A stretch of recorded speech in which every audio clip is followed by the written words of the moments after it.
Hello students, आज हम history का एक बहुत ही इम्पोर्टेंट टॉपिक डिस्कस करेंगे इस वीडियो में। और उस टॉपिक का नाम है असहयोग आंदोलन। जैसा कि नाम में पता है असहयोग, असहयोग का मतलब होता है किसी को भी सहयोग ना कर। चलिए डिस्कस करते हैं। बहुत इंपॉर्टेंट क्वेश्चन है जो बोर्ड में हमेशा आता ही है। क्योंकि आप लोग क्लास 10 में हो तो आप लोगों को असहयोग आंदोलन उतना डिटेल में नहीं पढ़ने से भी होगा। अगर आप बेसिक जान लेते हो तो आप आंसर लिख पाओगे। डिटेल में अगर जब आप 12th में ह्यूमैनिटीज़ लेते हो, आर्ट्स लेते हो, तब पढ़ोगे। तो चलिए शुरू करते हैं। बात ऐसी है कि प्रथम विश्व युद्ध में भारतीय नेताओं का समर्थन प्राप्त करने के लिए अंग्रेजों ने उनको कई आकर्षक आश्वासन दिए। कहा कि आप हमारा विश्व युद्ध में सहयोग करिए और हम आपको आज़ादी देंगे या फिर आपको सरकार में कुछ भाग देंगे, वो कुछ भी वादे। लेकिन जब विश्व युद्ध समाप्त हुआ तो अंग्रेजों ने उनकी उपेक्षा कर दी। मतलब कि उन्होंने जो प्रोमिसेस किए थे, जो वादे किए थे, वो नहीं माना। इसके साथ ही अंग्रेजों ने कुछ और भी कठोर कदम उठाए। कुछ ऐसी घटनाएं हुई जिसके लिए गांधी जी मजबूर हो गए असहयोग आंदोलन को स्टार्ट करने के लिए। उनमें से कुछ प्रमुख घटनाएं जो आपकी बुक में दी है, पहला है रॉलेट एक्ट और दूसरा है जलियांवाला बाग हत्याकांड। महात्मा गांधी ने क्या किया, जलियांवाला बाग हत्याकांड के विरोध में या कहें कि उसके बाद असहयोग आंदोलन स्टार्ट कर दिया।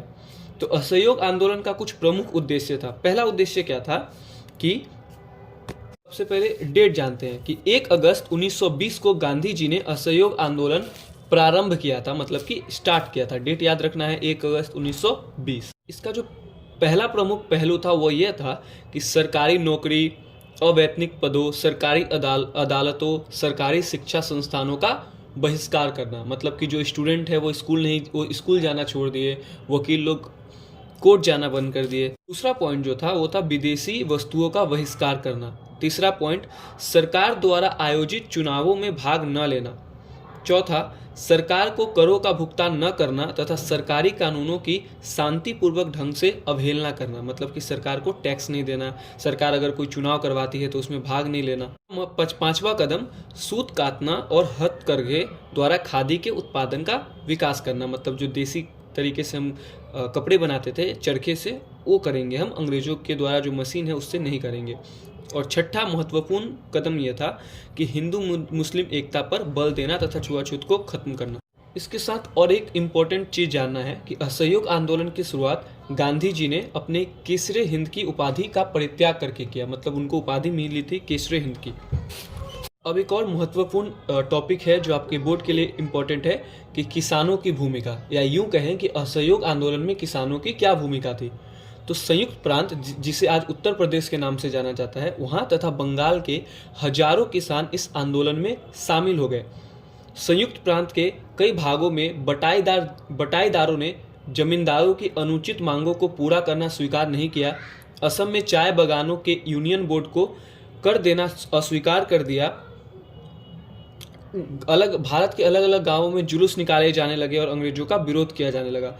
असहयोग आंदोलन की सफलता से गांधी जी इतने अधिक उत्साहित हो गए कि उन्होंने यह घोषणा कर दी कि 31 दिसंबर 1921 तक स्वराज आ जाने की भविष्यवाणी कर दी। गांधी जी ने कहा कि 31 दिसंबर 1921 तक हम आज़ाद हो जाएंगे। अब क्वेश्चन आता है कि जब असहयोग आंदोलन इतना अधिक प्रचलित था, गांधी जी को इतना समर्थन मिल रहा था, तो आखिर इस आंदोलन को गांधी जी ने खत्म क्यों कर लिया।